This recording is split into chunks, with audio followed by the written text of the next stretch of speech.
va s'intéresser au deuxième sujet inscrit à l'ordre du jour. C'est bien l'option du glissement qui est maintenant presque qui est en passe d'être entériné par les gouvernants. Et puis on parle de glissement, c'est quand quelque chose a commencé. Et du constat du commun des mortels, on ne peut pas dire que les étapes, les 10 étapes qui ont été définies pour le retour à l'ordre constitutionnel, qu'une est amenée aujourd'hui à son terme. La preuve, le constat a été fait même par l'actuel Premier ministre Baouri quand il a pris fonction. Il dit que même au niveau du RAVEC, alors que l'ancien ministre de l'administration du territoire, Mori Kondé, nous disait que la Guinée était en avance quasiment sur l'agenda, le compromis dynamique, mais il a dit que rien concrètement n'a été fait sur le terrain.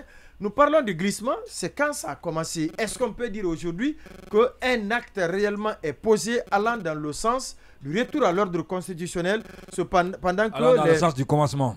Allez-y, vous dites? Allant dans le sens du commencement. Oui. Alors, Bouakar c'est la mise en place du comité de RAVEC là.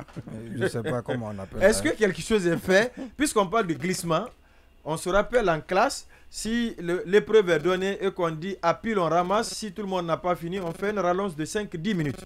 Ça peut être compréhensif.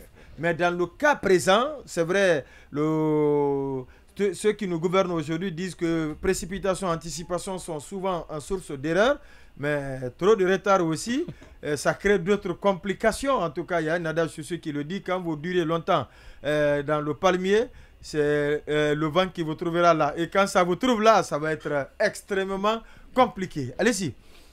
Oui, Sansobari. Oui, disons, on l'avait dit il y a quelques mois, à l'époque, c'était plutôt inaudible quand on disait que rien n'a été fait. Ouais. On nous prenait pour des extrémistes, des opposants improvisés, des journalistes improvisés en opposant. Ouais. Mais aujourd'hui, il est encore établi pour tout le monde que rien absolument n'a été fait. Mais ce n'est pas pour autant qu'on ne parlerait pas de glissement parce que il y a eu une entente entre la Guinée et la CEDEAO qui stipulait que la transition prenait fin en décembre prochain. Il se trouve qu'aujourd'hui, on est en train de toute la bataille à laquelle on assiste là, notamment les sorties médiatiques de Baouri, mais aussi de Dansa Kourouma. Bien entendu. Tendent à expliquer, à justifier. Quand on fait de grandes réformes, ça crée beaucoup d'ennemis, beaucoup de jaloux. De jaloux, oui. Je ne sais pas, ces réformes sont faites où? Donc, et qui sont les bénéficiaires? Et donc, toute la bataille, c'est qu'on aille, que les Guinéens acceptent qu'on aille au-delà de décembre 2024. Parce que même les autorités ont conscience quand même que ce sera difficile de le faire envers et contre tous les Guinéens. Or, il se trouve que, à moins de les forcer, ce ne sera pas évident de faire accepter ça par les Guinéens. Maintenant, moi, je dis d'abord par rapport aux sorties de Baouri, à la sortie de Baouri, notamment la dernière en conférence de presse, je dis il y a deux éléments que je voudrais relever à propos de cette sortie. Et c'est un élément qu'on avait déjà dénoncé depuis sa sortie sur RFI. Dans la forme, il pêche. C'est qu'on ne peut pas seul, de Premier façon ministre, unilatéral, sans aucune consultation, annoncer que la transition ne prendrait pas fin cette année. C'est-à-dire qu'on ne peut pas seul, un individu ou même un gouvernement ne peut pas seul définir la destinée d'un pays.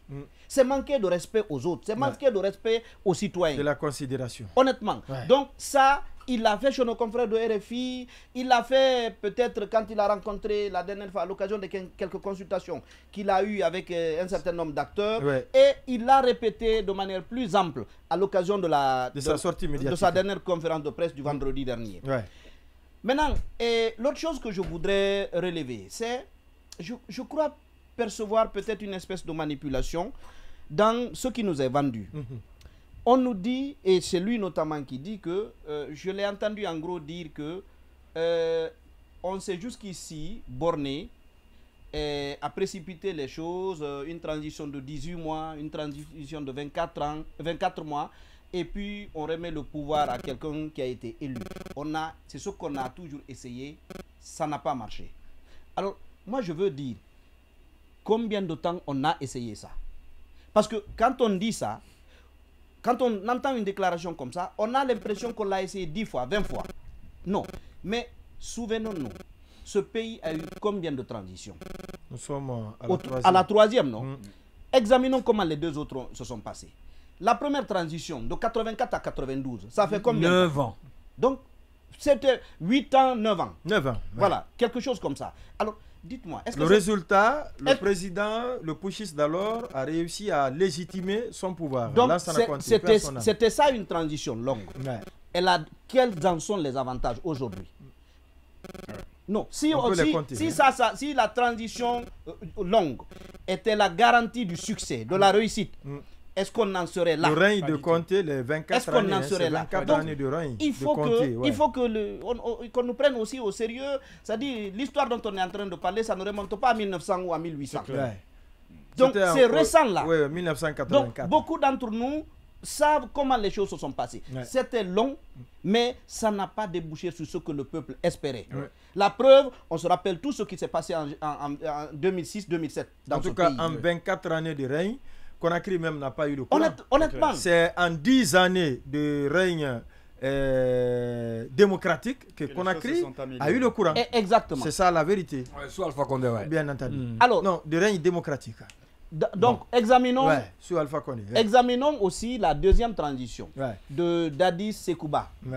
Alors, moi je dis, d'abord Baouri, qui s'est exprimé comme ça, il était le président du comité d'organisation de la manifestation du 28 septembre 2009. Pour le retour à l'ordre constitutionnel. Pour empêcher, éviter à Dadis de se présenter et de se succéder, de se maintenir au pouvoir.